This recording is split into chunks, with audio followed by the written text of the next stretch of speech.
Everyone, my self मालती। हम read कर रहे हैं क्लास 6 का चैप्टर फर्स्ट, जो हिस्ट्री की न्यू बुक चेंज हो चुकी हैं उनका फर्स्ट चैप्टर हम रीड कर रहे हैं।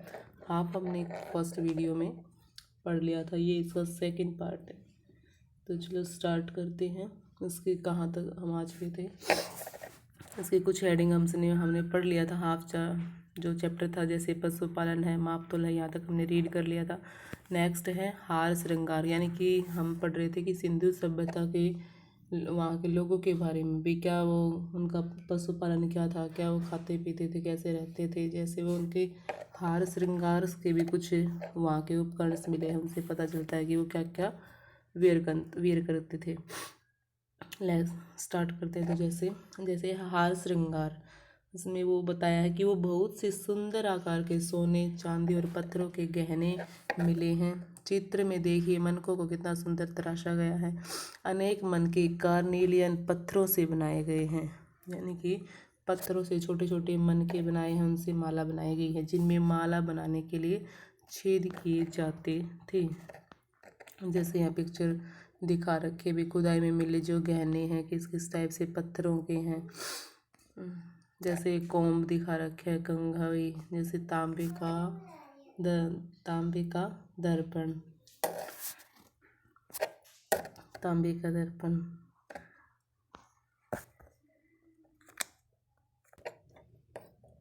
नीचे बता रखा है, वे चित्र में बने गहनों को ध्यान से देखिए और पता कीजिए कि ऐसे गहने आज भी पहनते हैं क्या। नेक्स्ट है मोहनजोदड़ो से कपड़ों के टुकड़ों के कुछ अवशेष, चांदी के एक फूलदान के ढक्कन तक कुछ अन्य तांबे के वस्तुओं से चिपके मिले हैं। पक्की मिट्टी तथा फ्यांस से बनी तकलियाँ सूत कताई का संकेत देती हैं, यानी कि पकी हुई मिट्टी से फ्यांस से कुछ तकलियाँ बनी हुई मिली हैं, जो ये शो करती हैं कि इनसे शायद सूत की कताई की जाती होंगी। संभवतः 7000 साल पहले मेहरगढ़ में कपास की खेती होती थी, जैसे भी इस चित्र में दिखा रखे हैं। इस चित्र में कपड़े का छापा कितना सुंदर है, मतलब ये कपड़ा दिखा रखे है किसी, जो ये दाढ़ी व सिर के बाल कितने सुंदर बनाए हुए हैं, इसको दिखा रखे है। पुरातत्व से पुरोहित या राजा मानते, यानी कि इसके जैसे कपड़े वगैरह डाल रखे हैं, जिस तरह से दिखाई दे रहा है, यूँ लग रहा है जैसे कोई राजा वगैरह रहे होंगे। नीचे दिखा रखा है अभी क्या, चित्र में पगड़ी का पिछला हिस्सा देखिए, क्या ऐसी पगड़ी। नेक्स्ट है व्यापार, यानी कि वो ट्रेड वगैरह कहाँ से करते थे, क्या सामान कहाँ से लोग लेके आते थे। आयात निर्यात कच्चे माल की प्राप्ति। कच्चा माल उन पदार्थों को कहते हैं जो या तो प्राकृतिक रूप से मिलते हैं या फिर किसान या पशुपालक उनका उत्पादन करते हैं। जैसे धातुएं प्राकृतिक रूप से मिलती हैं, जबकि कपड़ा बनाने के लिए कपास किसान के द्वारा उत्पादित होती है। तांबा जैसे टीन है, सोना है, चांदी है, बहुमूल्य पत्थरों को भी दूर दूर के क्षेत्रों से मंगवाते थे। यानी कि जो सिंधु सभ्यता के लोग थे, तांबा है, टीन है, सोना चांदी, जो भी बहुमूल्य जो पत्थर हैं, स्टोन है, उनको भी दूर दूर से मंगवाते थे। जैसे तांबा राजस्थान व पश्चिम देश ओमान से मंगवाते थे। ये इम्पोर्टेंट है भाई, वो कहाँ से क्या क्या चीज़ें मंगवाते थे। जैसे तांबा है, तांबा दे रखे हैं, पश्चिमी व देश ओमान से मंगवाते थे। कांसा बनाने के लिए तांबे के साथ मिलाई जाने वाली धातु टीन का आयात आधुनिक वो कहाँ से करते थे, टीन का ईरान और अफगानिस्तान से किया जाता था।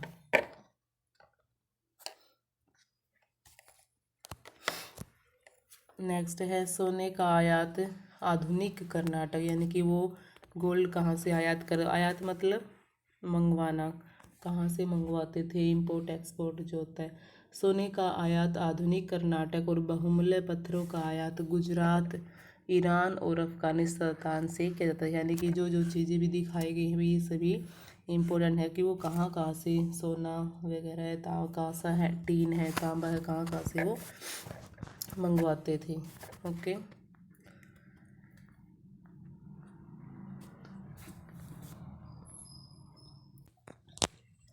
नेक्स्ट है ये पिक्चर दिखा रखी, जैसे चित्र दिखा रहा 1.60 में बताया भाई लोथल बंदरगाह के अवशेष जहाँ समुद्र से आने वाली नाव के सामान उतारा व चढ़ाया जाता था। लोथल कहाँ पड़ता है? गुजरात में बंदरगाह है ये। यहाँ पर अनुमान लगाया जाता है कि यहाँ पर सिंधु सभ्यता के लोग अपनी नाव से सामान यहाँ से उतारते और चढ़ाते थे। नेक्स्ट है हड़प्पा, मोहनजोदड़ो और लोथल जैसे कुछ नगरों में बड़े बड़े भंडार गृह मिले हैं। कहाँ कहाँ से? हड़प्पा और मोहनजोदड़ो, लोथल जैसे कुछ नगरों में बड़े बड़े भंडार गृह मिले हैं। लोथल व धोलावीरा में बंदरगाह के अवशेष मिले हैं जो ये प्रमाणित करते हैं कि विदेशों से भी व्यापार होता था। यानी कि इनसे ये अंदाज़ा लगाया गया है कि ये लोग विदेशों से भी व्यापार करते थे। देन नेक्स्ट है फ्यांस, जो हमने पीछे पढ़ा था फ्यांस, उसके बारे में भी ये क्या है, कैसे इसको यूज करते थे। जैसे खुदाई में फ्यांस से बनी मूर्तियाँ, मन के चूड़ियाँ, बाले और छोटे बर्तन मिले हैं। फ्यांस को कृत्रिम रूप से तैयार किया जाता है, यानी कि बनाया जाता है फ्यांस को, जैसे कृत्रिम रूप से तैयार किया जाता है। किस से किया जाता है वो पढ़ेंगे। जैसे बालू या जो स्फटिक पत्थरों के चूर्ण को, यानी कि जो बालू मिट्टी है और जो स्फटिक पत्थर है उसके चूर्ण को गोंद में मिलाकर उनसे वस्तुएं बनाई जाती थी। उसके बाद इन वस्तुओं पर एक चिकनी परत चढ़ाई जाती थी। इस चिकनी परत के रंग प्रायः नीले या हल्के हरे होते थे, जैसे कि इधर पिक्चर में दिखा रखा है भाई। ये फ्यांस से बनाई हुई है, जैसे मोहनजोदड़ो से प्राप्त बंदर की फ्यांस की मूर्ति। ओके, नेक्स्ट है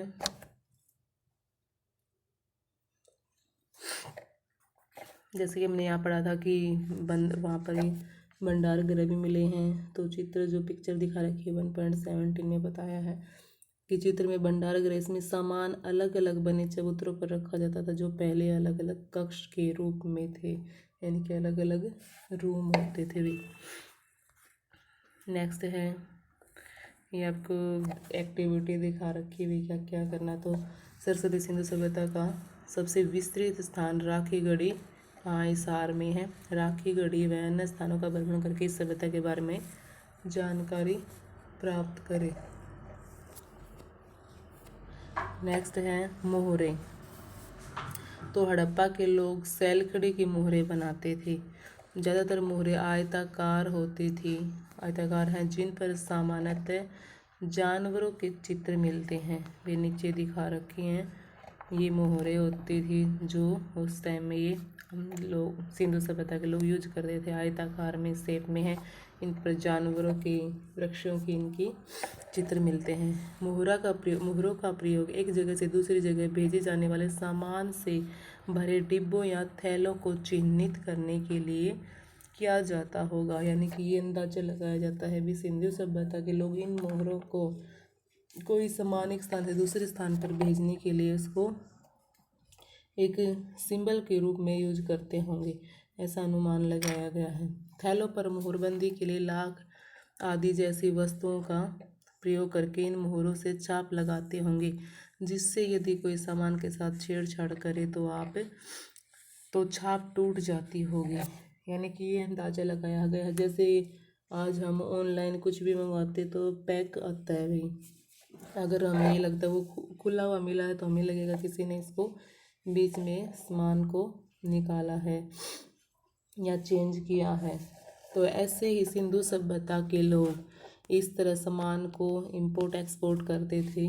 तो इसके लिए वो एज ए सिंबल जो लाख आदि से बनाकर इन मोहरों पे छाप छोड़ते थे। अगर ये सामान अच्छे से एज इट इज़ वही पहुंच जाता है जिसके पास उन्होंने सेंड करना है, तो अगर वो मोहर सिंबल बिल्कुल सही है, टूटा हुआ नहीं है, तो ये उनको अंदाज़ा हो जाता था कि भी ये चीज़ के साथ बिल्कुल कोई छेड़छाड़ नहीं हुई, हमारे पास पूरी तरह से सही पहुंचा है। तो ऐसे वो इस रूप में वो यूज करते होंगे। नीचे पिक दिखा रखी हुई फर्स्ट में है कि बिना कोड़ वाले बैल की मोहर है। इधर 1.9 चित्र में एक अपरिचित पशु की मोहर जिसको पुरातन ने पूजनीय माना है, यानी कि उनको लगता है कि ये पशु पूजनीय होगा। नेक्स्ट है उनके मनोरंजन के साधन क्या थे, बच्चे कौन कौन से खेल खेलते होंगे। जो चीज़ें वहाँ पर उपकरण मिले हैं पुरातत्वविदों को, उनको उन्होंने अंदाजा लगाया कि बच्चों कौन कौन से खेल खेलते होंगे, कौन से खिलौनों से। तो मनोरंजन के साधन, खुदाई में बच्चों को मिट्टी के खिलौने व बड़ों के द्वारा खेले जाने वाले शतरंज व चौपड़ के पासे मिले हैं। अन्य मनोरंजन के साधनों के अवशेष भी मिले हैं, जैसे दिखा रखा है वे चौपड़ के पासे हैं, बच्चों के खिलौने मिले हैं, शतरंज है, विभिन्न प्रकार के बच्चों के खिलौने। ये इस तरह के सभी सिंधु सभ्यता में ही पाए गए हैं और इन्हीं से अंदाजा लगाया कि बच्चे ये खेल खेलते होंगे और वो किस किस से बनते हैं। नेक्स्ट है कि आपने यातायात में बैलगाड़ी व ऊँट का प्रयोग देखा है, तो आप लोग बताना कि आपने कहीं देखा है क्या बैलगाड़ी और ऊँट का प्रयोग एज ए ट्रांसपोर्ट के रूप में। नेक्स्ट है तिथियाँ, तो इतिहास में तिथियाँ कैसे पढ़ें, यानी कि डेट्स हैं, तारीख है, उनको कैसे पढ़ें। ठीक है, तो लिखा हुआ भी अंग्रेजी में बीसी, जिसे हम इस हिंदी में ईसवी पूर्व कहते हैं। जो इंग्लिश में बीसी लिखा हुआ तो उसको हिंदी में ईसवी पूर्व कहते हैं। बीसी का अर्थ है बिफोर क्राइस्ट, व ईसवी पूर्व का अर्थ होता है ईसा पूर्व। बिफोर क्राइस्ट मतलब ईसा मसीह के जन्म से पहले। कभी कभी हम इन तिथियों से पहले एडी लिखा पाते हो और हिंदी में एडी की जगह ईसवी लिखते हैं। एडी का अर्थ होता है एनो डोमिनी, जो लैटिन शब्दों से बना है तथा इसका तात्पर्य है ईसा मसीह के जन्म के वर्ष से है। इसका सामान्य अर्थ ईसा के बाद के वर्षों के लिए किया जाता है। हिंदी में ईसवी से अर्थ हुआ ईसा के जन्म से। कभी कभी एडी की जगह सीई तथा बीसी की जगह बीसीई का प्रयोग होता है। सी अक्षरों का प्रयोग कॉमन एरा तथा बीसी का प्रयोग है बिफोर क्राइस्ट एरा के लिए होता है। तो भी हम जो ईसा मसीह के जन्म से पहले की जो डेट्स हैं उनको ईसवी पूर्व लिखते हैं, और जो ईसा मसीह के जन्म से हैं उनको हम ईसवी, जो आज के टाइम में हम अब क्या लिखते हैं, हम ईसवी लिखते हैं। ओके, नेक्स्ट है हम इन शब्दों का प्रयोग इसलिए करते हैं क्योंकि विश्व के अधिकांश देशों में अब क्रिश्चियन एरा का प्रयोग सामान्य हो गया है। भारत में तिथियों के इस रूप का प्रयोग लगभग 200 वर्ष पूर्व आरंभ हुआ था। कभी कभी अंग्रेजी के बीपी अक्षरों का प्रयोग भी होता है, जिसका तात्पर्य है बिफोर प्रेजेंट, यानी कि वर्तमान से पहले है। ओके, नेक्स्ट है भाई, जैसे कुछ एक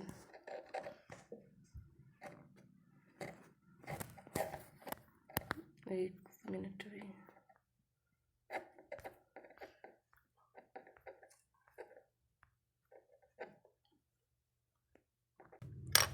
नेक्स्ट है, जैसे कुछ यहाँ पर कुछ अवशेषों का सूक्ष्म निरीक्षण, यानी कि कुछ सिंबल्स वगैरह अवशेष बचे हुए मिले हैं, इनके बारे में बताया गया है।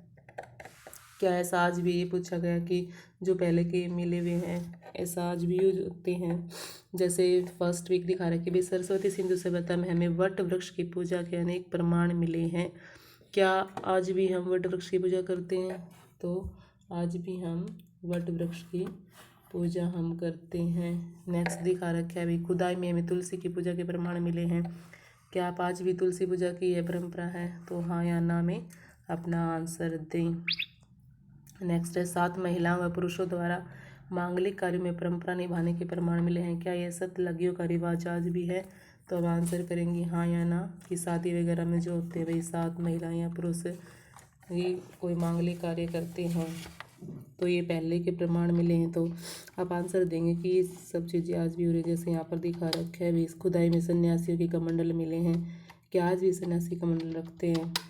तो आप अपना आंसर देंगे हाँ या ना में। नेक्स्ट है अनेक हवन कुंड हमें खुदाई में मिले हैं। क्या हवन यज्ञ करने की परंपरा आज भी है? नीचे है शिवलिंग की पूजा के प्रमाण हमें मिले हैं। क्या आज भी भारत में शिवलिंग की पूजा होती है? तो आप ये आंसर करेंगे। नीचे भी है कुछ भी, आप ये देख लेना, जो भी है आप पढ़ के इनका आंसर देंगे। जैसे दिखा रखा है शिव की पूजा के अनेक प्रमाण मिले हैं। तो क्या हम शिव की पूजा आज भी करते हैं? कुबड़ वाले नंदी पूजा करते थे, तो क्या आज भी हम नंदी की पूजा करते हैं। मोहनजोदड़ो में खुदाई में कांसे की नर्तकी की मूर्ति मिली है जो अपने पूरे हाथों में आभूषण पहने हुए है। क्या आपने ऐसे आभूषण धारण करने वाली महिलाएं देखी हैं? एक व्यक्ति जो अनेक जानवरों के साथ तथा सर्प को हाथ में पकड़े हुए है जिसे पशुपति शिव माना है। क्या सर्प पूजा आज भी है? खुदाई में देवी की पूजा के अनेक प्रमाण मिले हैं। क्या देवी की पूजा आज भी करते हैं? नेक्स्ट है, चित्र में एक महिला दो शेरों को अपने दोनों हाथों से पकड़े हुई है जो दुर्गा के आरंभिक रूप को दिखाता है। क्या आज भी दुर्गा पूजा होती है?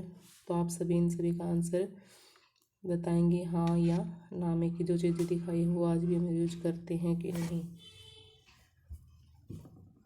ये कुछ महत्वपूर्ण तिथियाँ डेट्स वगैरह बताई गई हैं भी।